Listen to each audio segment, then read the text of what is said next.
My name's Al Barr, singer for Dropkick Murphys, and you're at Popularity. To date, the band has released like 10 full-length CDs and sold over 3 million copies worldwide. How does that, Something like that, yeah. something like that, how does that Sounds good. success feel? And does that success create more pressure?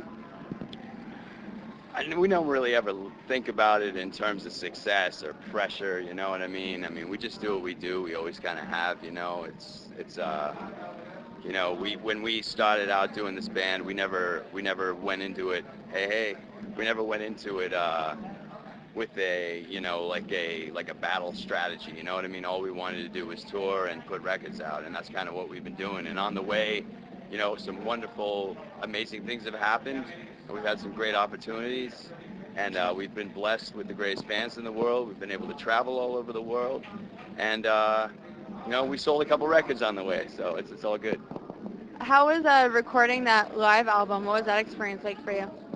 Well, it's funny. We did a live record like 9 years ago. We put three records out since then. We had some lineup changes since then, so we decided that it was time to do another record live at least. We do these St. Patty's Day shows every year in Boston, and this year or last year, I should say, we did 7 in 6 days, and we decided to record all of them and then take the best of the worst and try to put it on a record. Are there any specific memories that come to mind when you think of any of those shows that you recorded? Well, it's such a crazy time for us, you know what I mean? Because we're doing such a concentrated group of shows in such a short time. All of our families show up to those shows. That's when they all want to come see us because we're local, and all our friends want to come for free as well. So you basically spend the entire time with your head spinning around 360. So if you can remember where you put your drink and where you're sleeping that night, you're doing pretty well. You know what I mean? So all I know is you know after it was all said and done, then we had to root through and go through, like I said, the best of the worst, and try to establish what we were gonna, put on the record. How do you keep yourself focused when things get so chaotic? Well, I try to stay in the moment. You know what I mean? That's really all you can do, and just kind of meditate maybe a little bit, and just stay grateful and humble that we're blessed to be able to do this. What would you say over the last year you've learned about yourself musically and personally? Um, Well, I've learned to not really take things as seriously as I have in the past, I think. That's not to say that I don't take life seriously. It's just that the things that used to bother me about the world bother me less, and I think that's maybe a lesson that I've learned through being a father. And, that's taught me a lot, having children, and I learn from them every day. What would you say is the biggest challenge that the band faces right now? Putting out our next record. So we're working on that right now. Is there anything you can tell us on it? Um, well, we'd like to have it out early next year. That's about all I can tell you about it. And we're going to be putting out a Dropkick Murphys record. It's not going to be techno or anything like that. No, too, just rock and roll with Celtic folk. Do you find that songs come naturally to the band now?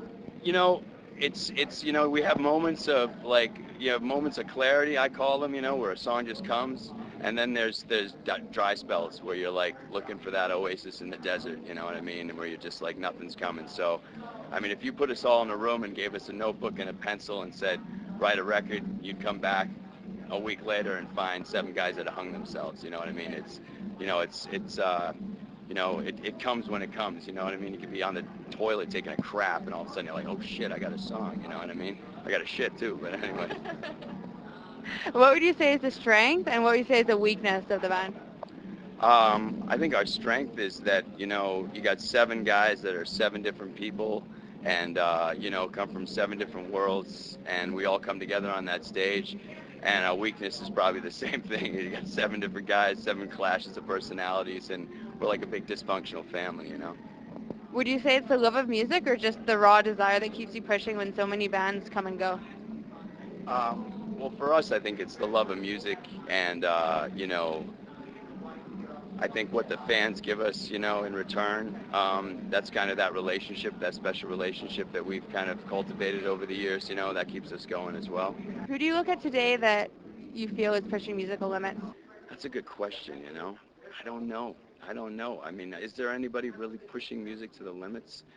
I mean, that's a hard one, you know what I mean? I mean, there was a time you could probably go, oh, well, Jimi Hendrix, or, you know what I mean? Not that I was alive then, you know what I mean? But, almost. Actually, I probably was alive then, but I wouldn't have remembered. I was probably, crap in my drawers. Not that anything's changed. But, just kidding. But, today, I don't know. I see a lot of garbage out there when it comes to music, unfortunately, and I see a lot of crap, but that's just my opinion. I think that's I think that's the thing. It's easy to get caught up in this idea that music is a competition, and that there's a band that's better than and worse than, and it's all just opinion. So my opinion is there isn't really a lot of music today that's lighting my fire, um, but that keeps me doing what I'm doing. But then again, that's just my opinion. What the fuck do I know? You know what I mean? I'm just one man. Do you think that maybe it has to do with the fact that because of your position, you're a little more critical? No, I've always been a critical asshole when it comes to music. I've always been very opinionated. Before I even sold one record, I think I had my opinions. But as I've gotten a little older, I'm a little less, I don't know, a little less fascist about it, let's just say, you know what I mean? But no, but I'm still very opinionated when it comes to music, but that doesn't mean I'm right.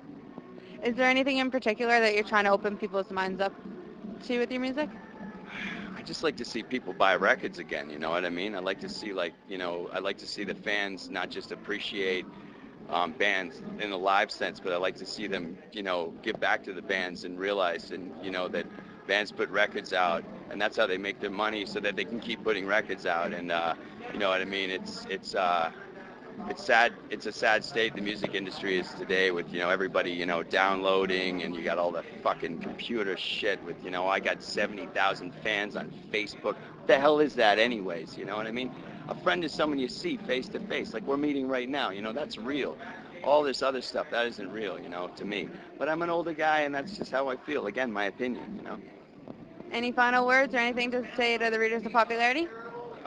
Destroy the computers. That's what I say. Destroy all computers. That's all I got. Thank you.